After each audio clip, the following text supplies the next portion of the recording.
కృష్ణా జిల్లా head quarter మచిలీపట్నంలో doctor BR Ambedkar గారి పేరు మీద అంబేద్కర్ భవన్ 2004వ సంవత్సరంలో ఆనాటి తెలుగుదేశం ప్రభుత్వంలో కడియం శ్రీహరి గారి చేతుల మీదుగా ఇక్కడ భవన నిర్మాణానికి ప్రారంభోత్సవం చేసుకోవడం జరిగింది.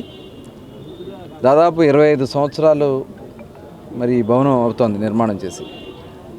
2019లో తెలుగుదేశం ప్రభుత్వం అధికారంలో ఉన్నప్పుడు దీన్ని మళ్ళీ తిరిగి పునర్నిర్మాణం చేయాలి, దాదాపుగా మొత్తం డెలాబరేటెడ్ కండిషన్స్కి వచ్చేసింది, పడిపోయే పరిస్థితి వస్తుంది, నిరుపయోగంగా ఉందని చెప్పి భావించి, ఎందుకంటే 5 సంవత్సరాలు కూడా మేము చాలా కార్యక్రమాలు ఇక్కడ చేసాం, అందరికీ ఉపయోగపడే విధంగా ఉండాలనే ఉద్దేశంతో ఆ రోజున దాదాపు 5 కోట్ల పైన ఎస్టిమేట్ వేసి ఆ రోజున ప్రభుత్వం నుంచి కూడా దీనికి శాంక్షన్ చేయించడం జరిగింది. ఆ రోజు ప్రారంభోత్సవ కోసం శిలాఫలకాన్ని కూడా ఇక్కడ ఏర్పాటు చేశాం.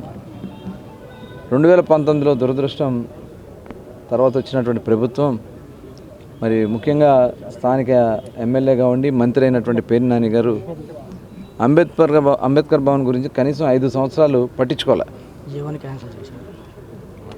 ఇచ్చినటువంటి పాత జీవోను క్యాన్సిల్ చేయటం, శిలాఫలకాన్ని పగలగొడతాం తప్ప చేసింది ఏమీ లేదు. మేము ఆ రోజు కూడా చెప్పాం, పాత జీవో ఉంది, దాని ప్రకారం మీరు ప్రభుత్వంలో ప్రయత్నం చేయండి, లేని పక్షం అది క్యాన్సిల్ చేసి కొత్త జీవో తీసుకొచ్చి ఇది పూర్తి స్థాయిలో, ఎందుకంటే కింద నుంచి మరి కింద బేస్మెంట్ కూడా దెబ్బతిని ఉంది, మొత్తం కూడా తీసి ఉపయోగపడే విధంగా దీంట్లో ఏమేమి చేయొచ్చు ఆ కార్యక్రమాలు చేసి, ఎందుకంటే దళిత సోదరులు కానీ పెద్ద ఎత్తున ఈ భవనాన్ని ఉపయోగించుకున్న వాళ్ళ గతంలో అది చేయండి అని చెప్పడం జరిగింది. అలాగే ఆ రోజున మరి బాలశౌరి గారు కూడా వైఎస్ఆర్ పార్టీలో ఉన్నారు, ఆయన పార్లమెంట్ సభ్యులుగా ఉన్నారు, వారు కూడా అంబేద్కర్ భవన్కి నేను కూడా దీనికి మరి ఎంపీ లాడ్స్ నుంచి కానీ లేదంటే సిఎస్ఆర్ ఫండ్స్ కానీ తీసుకొస్తానని చెప్పి వారు కూడా అడిగితే కనీసం మున్సిపల్ అధికారులను స్పందించడం కూడా చేశారు. ఇది చాలా దురదృష్టకరం, ఇలాంటి సంస్కృతి ఉండకూడదు. మరి ఈ రోజున ఈ భవనం నిర్మాణం నడిబొడ్డులో ఉంది. పార్టీ కార్యాలయాలను నిర్మాణం చేసుకోవడానికి ఉన్నటువంటి శ్రద్ధ దళిత సోదరులు ఉపయోగించుకునే అంబేద్కర్ భవన్ మీద వైఎస్ఆర్ పార్టీకి నాయకులు లేకపోవడం అనేది చాలా బాధాకరం. కోట్ల రూపాయలు, 100 కోట్ల రూపాయలు ఖరీదు చేసే ప్రభుత్వ భూమిని కాంట్రాక్టర్లు పెట్టి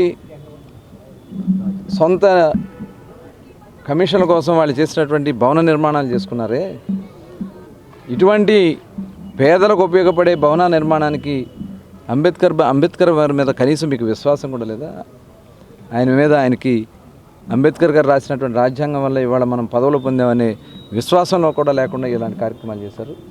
ఇమ్మీడియట్గా దీన్ని అన్ని విధాలా ఉపయోగపడే విధంగా, పార్కింగ్ కూడా ఇబ్బంది ఉంది, ఇక్కడ పార్కింగ్ కూడా అవసరమైతే కిందే పార్కింగ్ పెట్టుకుని దీంట్లో మీటింగ్స్ పెట్టుకునే కార్యక్రమాలు చేయటమే కాకుండా రేపు ఏదైనా చిన్న చిన్న ఫంక్షన్స్ చేసుకోవాలన్నా, అలాగే ఒక లైబ్రరీ, ఒక స్టడీ సర్కిల్, ఇలాంటివి కూడా రేపు ఉపయోగపడే విధంగా అవసరమైతే ఫ్లోర్ కోడ్ పెట్టుకునే విధంగా అవకాశం ఉన్నంత వరకు దీనికి ఎస్టిమేట్ చేయమని చెప్పడం, ఇప్పుడే డీడీ గారికి చెప్పడం, సోషల్ వెల్ఫేర్ వారు కూడా ఇమ్మీడియట్గా గ్రౌండ్ మొత్తం కూడా ప్లాన్ ఇస్తున్నారు.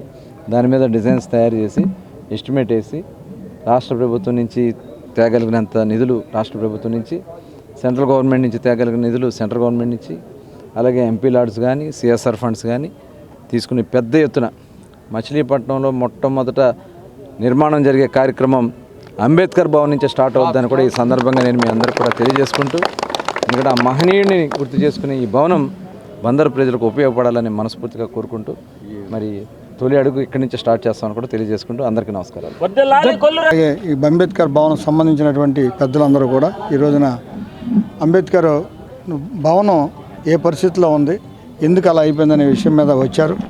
మంత్రి గారు మొత్తం చూసి దీని అర్జెంటుగా మరి బాగు చేయడం కాకుండా పూర్తిగా తీసేసి షెల్లారి కింద పార్కింగ్ ప్లేస్ వేసి పైన 2-3 ఫ్లోర్లు వేసి అన్ని రకాలుగా అనుకూలంగా ఉండేటట్టుగా ఒక మీటింగ్ హాలు, అలాగే డైనింగ్ హాలు పైన ఇవన్నీ కూడా వస్తే బాగుంటుందని ఆలోచన చెప్పారు.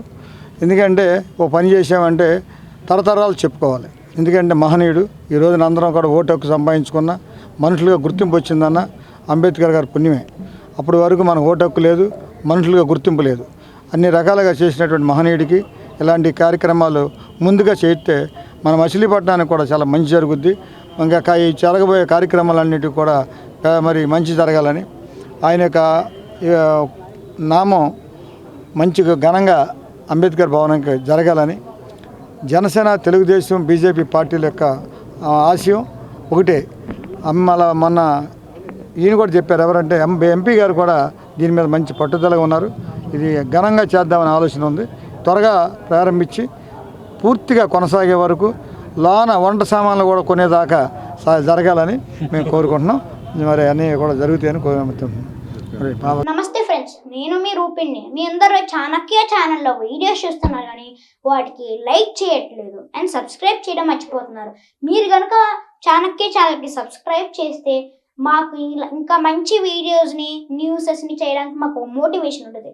Thank you and don't forget to subscribe Chanakya channel.